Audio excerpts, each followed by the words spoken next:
Sir, നമ്മുടെ നാട്ടിൽ വലിയ തോതിൽ ബംഗ്ലാദേശികൾ നുഴഞ്ഞു കയറിയതായി പറയപ്പെടുന്നു. ഇപ്പോൾ ഇതാ ഡൽഹിയിൽ, നമ്മുടെ രാജ്യത്തിൻ്റെ തലസ്ഥാനമാണ്. അവർ ഒരു വലിയ ലിസ്റ്റ് അവിടെ ആഭ്യന്തര മന്ത്രാലയം അവരെ കണ്ടെത്തി ഉണ്ടാക്കിയിരിക്കുകയാണ്. ഈ ആ, കുറച്ച് പേരെയൊക്കെ തിരിച്ചയച്ചു. അതെ. പിടികൂടി രേഖകൾ വ്യാജമാണെന്നൊക്കെ കണ്ടെത്തി കുറേ പേരെ തിരിച്ചയച്ചു. തിരിച്ചയക്കാനുള്ളവരുടെ ഒരു വലിയ ലിസ്റ്റ്, ഒരു പട്ടിക തയ്യാറാക്കിയിരിക്കുകയാണ്. ഇത് വെച്ച് നമ്മൾ കേരളത്തിൻ്റെ കാര്യം ആലോചിക്കുമ്പോൾ സത്യത്തിൽ ഭയം തോന്നുന്നു. കാരണം ഏറ്റവും കൂടുതൽ ബംഗാളികൾ, ആസാമികളൊക്കെ ജോലിക്ക് വരുന്നൊരു സ്ഥലം കേരളമാണ്. അതെ, അതെ. അപ്പം നമ്മുടെ നാട്ടിൽ ഇങ്ങനെ ഒരു പ്രവർത്തനം, അതായത് ഇത്തരത്തിൽ ഇവരെ കണ്ടെത്താനുള്ള ഒരു നീക്കമോ ഒന്നും നടക്കുന്നില്ല. ഇത് വലിയൊരു അപകടമല്ലേ ഒളിഞ്ഞിരിക്കുന്നത്? അങ്ങേക്ക് എന്താണ് തോന്നുന്നത്? ഇത് നമ്മൾ ഒരു പുതിയ കാര്യമല്ല കേരളത്തിൻ്റെ പശ്ചാത്തലത്തിൽ. ആ. കേരളത്തിൽ ഈ അടുത്ത കാലത്ത് ഇതിന് മനഃപൂർവ്വമായി ഒരു അവസരം ഒരുക്കി കൊടുത്തോ എന്ന് പോലും സംശയിക്കാവുന്ന ചില സാഹചര്യ തെളിവുകളുണ്ട്. ബംഗാളികൾ എന്ന പേരിൽ ഇവിടെ വന്ന് വിട്ടിരിക്കുന്നതിൽ ഈ ബംഗ്ലാദേശിൽ കലാപം ഉണ്ടാകുന്നതിനും വളരെ മുമ്പേ ആ. എത്രയോ കാലമായി കേരളത്തിൽ വന്നിരിക്കുന്ന ബംഗാളികളിൽ ഒരു നല്ല ശതമാനം യഥാർത്ഥത്തിൽ ബംഗ്ലാദേശികളാണ്. ബംഗ്ലാദേശികൾ നുഴഞ്ഞു കയറി ആസാം വഴി നോർത്ത് ഈസ്റ്റിൽ നിന്ന് വഴി, അതെ. ഇവിടെ ബംഗാളിൽ വന്ന വ്യാജ ഐഡൻറ്റിറ്റി കാർഡ് ഉണ്ടാക്കി കേരളത്തിലെത്തുകയാണ്. ഇത് ചെറിയ കാര്യമല്ല. നമ്മുടെ നിർമ്മാണ മേഖലയിലും മറ്റ് തൊഴിൽ മേഖലകളിലും ബംഗാളികളെന്നും ഒറീസക്കാരെന്നും തമിഴ്നാട്ടുകാരെന്നും പറഞ്ഞ് നേരത്തെ ചെയ്തിരുന്ന അന്യ സംസ്ഥാന തൊഴിലാളികൾ ധാരാളമായി ഇവിടെ വന്നുകൂടിയതിൽ ഈ ബംഗ്ലാദേശികൾ 30% ഉണ്ട്. ഞെട്ടിക്കുന്ന കണക്കാണ്. 30% എന്ന് പറയുമ്പോൾ ഏകദേശം 20 ലക്ഷം ആളുകൾ വന്നിട്ടുണ്ടെങ്കിൽ 6 ലക്ഷം ആളുകൾ 6 ലക്ഷം ആളുകൾ ബംഗ്ലാദേശിൽ അങ്ങ് പറഞ്ഞത് ശരിയായിരിക്കാനാണ് സാധ്യത. കാരണം ഞാൻ അതിനിടയ്ക്ക് ഒരു കാര്യം കൂടി പറഞ്ഞോട്ടെ.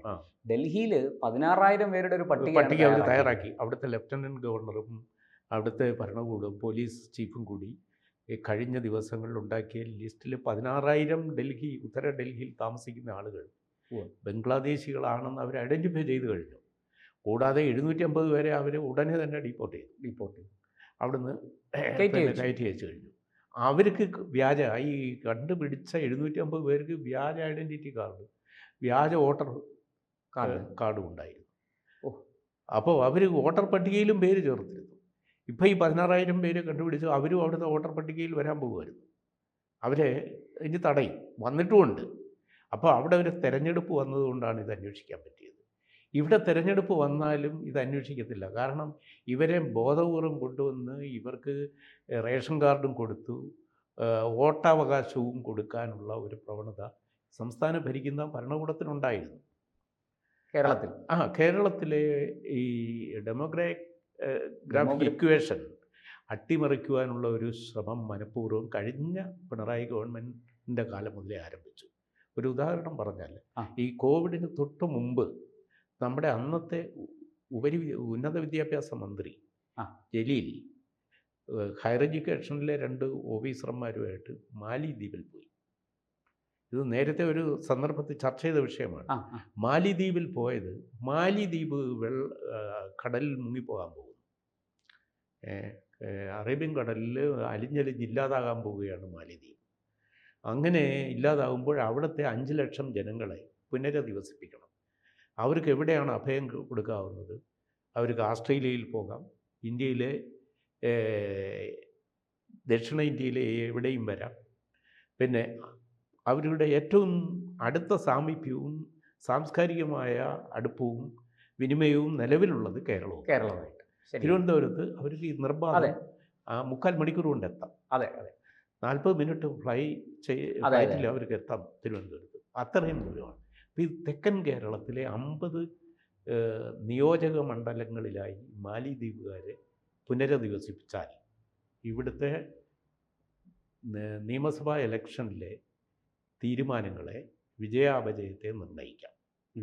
കാരണം ഈ ഏരിയയിൽ പത്തനംതിട്ട, കൊല്ലം, തിരുവനന്തപുരം തുടങ്ങിയ ആലപ്പുഴ ഇത്രയും ജില്ലകളിൽ 2000, 3000, 5000 വോട്ടിനാണ് കൂടുതൽ മണ്ഡലങ്ങളിൽ നിന്നും തിരഞ്ഞെടുക്കപ്പെടുന്നത്.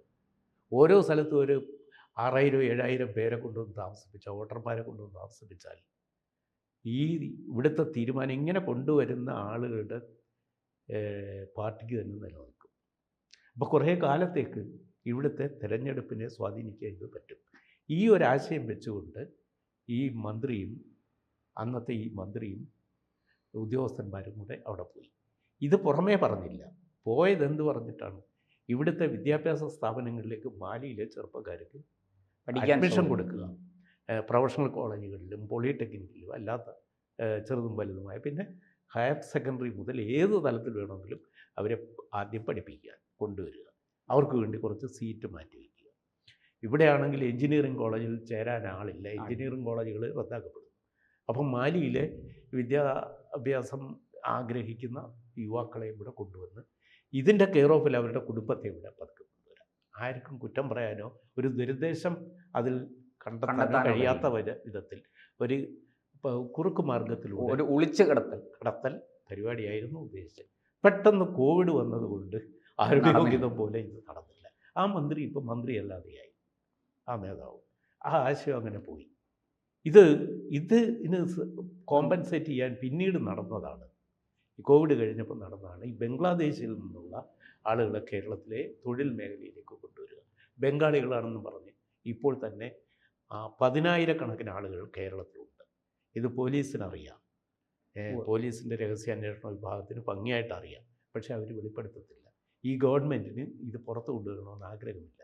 ഗവൺമെൻറ്റിൻ്റെ ആശീർവാദത്തോടു കൂടിയാണ് ഇവരിവിടെ പ്രവർത്തിക്കുന്നത്. അവരോട് സംസാരിക്കുമ്പോൾ അവർ ബംഗാളികളാണ്. ഏത് തമിഴ്നാട്ടിൽ നിന്ന് വന്നവരെയും ബംഗാളിയിൽ നിന്നാണ് ഇവിടെ പറയുന്നത്. അതെ. അപ്പോൾ അന്യസംസ്ഥാന തൊഴിലാളികളെ അതിഥി തൊഴിലാളികളെന്ന് വിളിക്കുന്ന ഏക സംസ്ഥാനം കേരളമാണ്. എന്ത് അതിഥി? അപ്പോൾ അതിഥിയെ കൊണ്ട് പണിയെടുപ്പിക്കാൻ പാടില്ല, അതാണ് ഇന്ത്യൻ മര്യാദ. അതിഥി ദേവോഭവം. അപ്പോൾ അതിഥിയെ ദൈവമായി കാണാൻ പഠിപ്പിക്കുന്ന ഒരു സംസ്കാരത്തിൽ ഇവിടെ തൊഴിൽ ചെയ്യാൻ വരുന്നവരെ, കൂലിക്ക് പണിയെടുക്കാൻ വരുന്നവരെ അതിഥി എന്ന് വിളിക്കേണ്ട യാതൊരു കാര്യമില്ല. അയൽ സംസ്ഥാന തൊഴിലാളി, സംസ്ഥാന തൊഴിലാളി അങ്ങനെയൊക്കെ പറയാമോ? അങ്ങനെ പറയാതെ ഇവരെ അതിഥി എന്നൊക്കെ വിളിച്ചുകൊണ്ട് അവർക്ക് വേണ്ടുന്ന സൗകര്യങ്ങൾ കൊടുക്കുക. അവർ ചങ്ങനാശ്ശേരിയിലും മറ്റ് കേരളത്തിൻ്റെ പല ഭാഗങ്ങളിലും സംഘടിതരായി സമരം ചെയ്യുക. ഇവിടുത്തെ വ്യവസ്ഥയ്ക്കും ഇവിടുത്തെ സ്ഥാപനങ്ങൾക്കും എതിരെ റോഡ് ഉപരോധിക്കുക. ഇങ്ങനെയൊക്കെയുള്ള വിധ്വംസക പ്രവർത്തനങ്ങളും സമര സന്നാഹങ്ങളും ഒരുക്കുകയും അതിനെ പ്രോത്സാഹിപ്പിക്കുന്ന മാധ്യമ സ്ഥാപനങ്ങളും ഇവിടെ ഉണ്ടായിരുന്നു. അപ്പോൾ ഇത് അവരുടെ ജനാധിപത്യ അവകാശം, അവരുടെ മനുഷ്യാവകാശം, ഇതൊക്കെ ഉയർത്തിക്കൊണ്ടുവന്ന് അവരെയൊക്കെ സംരക്ഷിക്കുന്ന ഒരു വ്യവസ്ഥയും ഒരു കൂട്ടരും ഇവിടെയുണ്ട്.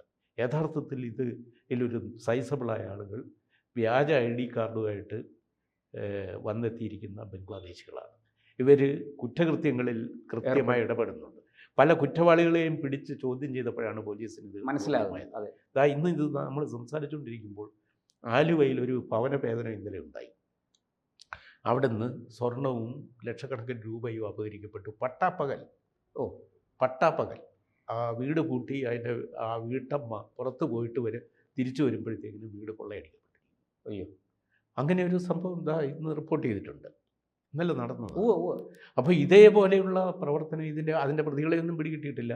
ഇങ്ങനെ തരം ഹാബിച്വൽ ക്രിമിനൽസ് അല്ലാത്ത, മലയാളികളല്ലാത്ത കുറ്റകൃത്യത്തിൽ വ്യാപരിക്കുന്ന ആളുകൾ ഇതുപോലെ വരുന്ന ആളുകളാണ് കൂടുതലും. അതിനി കണ്ടെത്താനിരിക്കുന്ന ഒരു കാര്യമാണ് ഈ സംഭവത്തിൽ അവരാണെന്നല്ലേ. ഇത് അതുപോലെ വൃദ്ധർ ഒറ്റയ്ക്ക് താമസിക്കുന്ന, വയോജനങ്ങൾ ഒറ്റയ്ക്ക് താമസിക്കുന്ന വീടുകൾ ധാരാളം കേരളത്തിലുണ്ട്.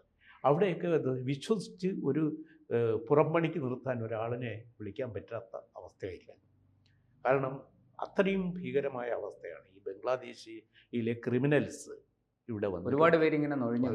ഇത് പരിശോധിക്കപ്പെടേണ്ടതാണ്. ഡൽഹിയിൽ ഇപ്പോൾ ഇലക്ഷൻ പ്രമാണിച്ചെങ്കിലും നടന്ന അതുപോലുള്ള ഒരു പരിശോധന കേരളത്തിൽ കൃത്യമായി നടത്തിയാൽ ഇത് കുറേ തടയാൻ പറ്റും, കണ്ടെത്താനും പറ്റും. തീർച്ചയായിട്ടും നമുക്ക് സർക്കാർ ഉണർന്ന് ജാഗ്രതയോടെ പ്രവർത്തിക്കട്ടെ.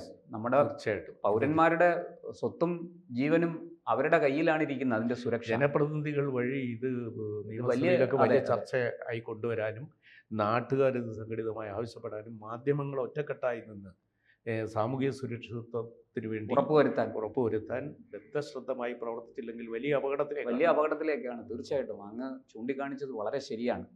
എന്തായാലും ഈ ഡൽഹിയിലെ സംഭവം ഞെട്ടിപ്പിക്കുന്നതാണ്. ഈ 16,000 പേരെ കണ്ടെത്തി എന്നുള്ളത്. അതെ. കേരളത്തിൽ അത് അതിൽ കൂടുതലുണ്ടോ? എത്ര ലക്ഷമാകും? കാരണം ഈ തൊഴിൽ മേഖല എന്ന നിലയിൽ അതെ അതെ അതെ അതെ. വലിയ തോതിൽ നമ്മളിപ്പോൾ അവരെയാണ് ആശ്രയിക്കുന്നത്. അവരില്ലെങ്കിൽ നമ്മുടെ ഇവിടുത്തെ ഒരു നിർമ്മാണ പ്രവർത്തനവും നടക്കില്ല. അതെ. അതാണ് അവസ്ഥ. എന്തായാലും സർക്കാർ വളരെ ജാഗ്രതയോടെ ഈ വിഷയത്തിൽ ഇടപെടട്ടെ എന്ന് മാത്രമേ നമുക്ക് ഈ അവസരത്തിൽ പറയാൻ കൃത്യമായും ഈ സാധിക്കൂ. വരുന്നവർ ഇന്ത്യക്കാരാണോ എന്ന് ഉറപ്പുവരുത്തുക. അതെ, അതനുസരിച്ച് അവർക്ക് വേണ്ടുന്ന തൊഴിൽ കാർഡോ ഒക്കെ കൊടുക്കുക. അതെ അതിനൊരു രജിസ്ട്രി ഉണ്ടാക്കുക. അതെ. അവർക്ക് പണി കൊടുക്കുന്ന ഒരു അക്കൗണ്ടബിലിറ്റി ഉണ്ടാക്കുക. എത്രയോ കാലമായി പറയുന്നുണ്ട് ഈ രജിസ്ട്രി ഉണ്ടാക്കണം. നിയമസഭയിൽ തന്നെ പല ആവർത്തി ഈ ആവശ്യം വന്നതാണ്. പക്ഷെ ഒന്നും നടന്നിട്ടില്ല. എന്തായാലും നമുക്ക് വളരെ ഭീതിയോടെ ആണെങ്കിലും ഈ കാര്യത്തെ നമുക്ക് അഡ്രസ്സ് ചെയ്തേ പറ്റുള്ളൂ. അതെ. എത്രയും പെട്ടെന്ന് സർക്കാർ ഇതിൽ ഉണർന്ന് ജാഗ്രതയോടെ പ്രവർത്തിക്കട്ടെ. നന്ദി.